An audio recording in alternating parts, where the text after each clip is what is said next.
Sher Shah housing estate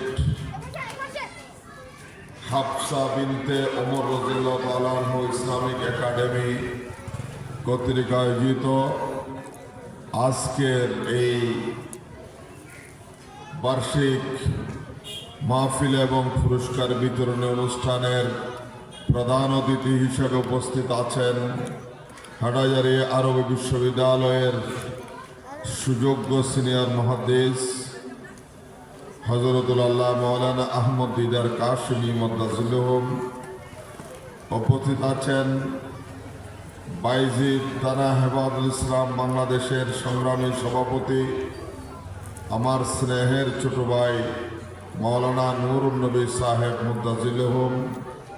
উপস্থিত আছেন এই অনুষ্ঠানের সভাপতি মহোদয়, আমার সামনে সমবেত আমার পিতৃতুল্য মুরব্বিবৃন্দ, যুবক ভাইরা, মাইকের আওয়াজ যতটুকু যাচ্ছে আমার পর্দার আড়ালের মা ও বোনেরা, আসসালামু আলাইকুম। আমি আপনাদের এখানে উপস্থিত হয়েছি বিশেষ করে আপনাদেরকে একটি বাণী পৌঁছে দেওয়ার জন্যে। কালামে পাকে ইরশাদ হচ্ছে, আল-ইয়াওমা আকমালতু লাকুম দীনাকুম ওয়া আতমামতু আলাইকুম নি'মাতি ওয়া রাদিতু লাকুমুল ইসলাম দীনা। এই আয়াতের শান নজুল হচ্ছে বিদায় হজের দিন রহমতুল লিল আলামিন সরওয়ারে কায়নাত শফিউল মুজনিবিন হযরত মুহাম্মদ রাসূল সাল্লাল্লাহু আলাইহি ওয়াসাল্লাম আরফাতের ময়দানে জবলে রহমতে যখন ভাষণ দিচ্ছিলেন এই আয়াত নাযিল হয়। এই আয়াতের সারগর্ভ হচ্ছে, আল-ইয়াওমা আকমালতু লাকুম দীনাকুম। আজকের দিনে ইসলামকে আমি একটি পরিপূর্ণ দস্তুর হিসেবে, সংবিধান হিসেবে, ধর্ম হিসেবে স্বীকৃতি দিলাম। সকলে বলুন আলহামদুলিল্লাহ। ওয়া আতমামতু আলাইকুম নি'মাতি ওয়া রাদিতু লাকুমুল ইসলাম দীনা। এবং আমার নিয়ামতকে আমি পরিপূর্ণ করে দিলাম এবং দিন হিসাবে, ধর্ম হিসাবে ইসলামের উপর আমি রাজি খুশি হয়ে গেলাম। আলহামদুলিল্লাহ।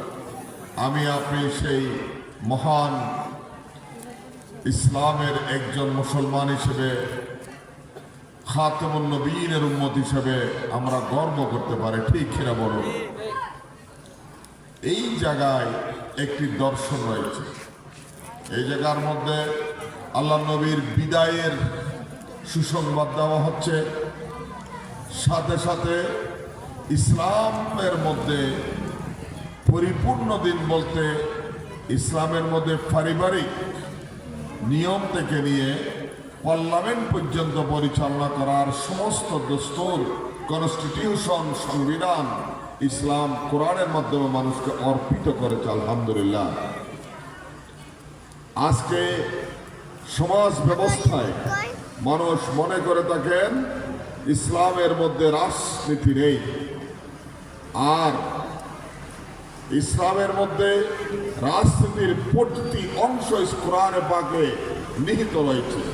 ইসলামে রয়েছে শহরনীতি, ইসলামে রয়েছে হোম মিনিস্ট্রি কেমনে পরিচালনা করতে হবে, ইসলামে রয়েছে ইকোনমি, আপনার কমার্স মিনিস্ট্রির অর্থনীতি কেমনে পরিচালনা করতে হবে, ইসলামে রয়েছে আপনি রিলিজিয়াস মিনিস্টার, আপনি ধর্ম মন্ত্রণালয় কেমনে পরিচালনা করতে হবে, ইসলামে রয়েছে অর্থনীতি, সমাজনীতি, রাজনীতি, পারিবারিক নীতি এবং প্রতিটি সমাধান কোরআনে পাক আল্লাহ রাব্বুল আলামিন সমাধান করে দিয়েছে।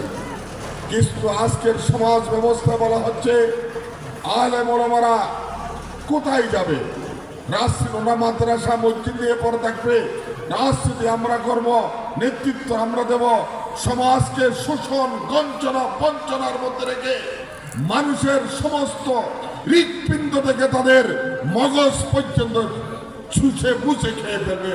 আজকে সমাজ ব্যবস্থা এটা একটা প্রচলিত নিয়ম হয়ে গেছে। কিন্তু বিশ্বের মানচিত্রে গত 5 বছর আগে ফরজন্দানে দারুল উলুম দেওবন্দ ইতিহাস রচনা করে আফগানিস্তানের মধ্যে স্টেট অফ ইসলাম বিনির্মাণ করে সারা বিশ্বকে ফাঁক লাগিয়ে দিয়েছে বা পৃথিবীর কোরআনের মধ্যে ইসলামী শাসন প্রতিষ্ঠা করার সর্বপ্রথম নজির বর্তমান শতাব্দীতে তারা স্থাপন করেছে। সকলে বলুন আলহামদুলিল্লাহ। আজকের সমাজ ব্যবস্থাকে পরিবর্তন করতে হবে ইসলামী সমাজ বিনির্মাণের জন্য। আপনারা যারা আমার সঙ্গে আছেন, কামিন ফিয়াতিন কালিলাতিন গলাবাত ফিয়াতান কাসীরাতান, আপনারা এখানে কয়েকশো থাকলেও আপনাদের মাধ্যমে জাতির কাছে মেসেজ পৌঁছতে হবে। আলেম সমাজ কোরআনী আদর্শিক সমাজ বিনির্মাণের জন্য আমরা আলেম সমাজকে নেতৃত্ব দিতে হবে। আমি আরেকটি আয়াতে কারিমা তেলাওয়াত করছি, এটার পরে আমি আমার আলোচনা শেষ করব। সেটি হচ্ছে কালামে পাক আল্লাহ রাব্বুল আলামিন বলতেন, ইন্নাল্লাহা ইয়ামুরুকুম আন তুআদ্দুল আমানাতি ইলা আহলিহা। আল্লাহ বলছেন, ইন্নাল্লাহা ইয়ামুরুকুম, আল্লাহ নির্দেশ দিচ্ছেন, আন তুআদ্দুল আমানাতি, তোমার হাতে যে আমানত রয়েছে তা সঠিক জায়গায় পৌঁছে দিতে হবে। এই আয়াতের শান নজুল হচ্ছে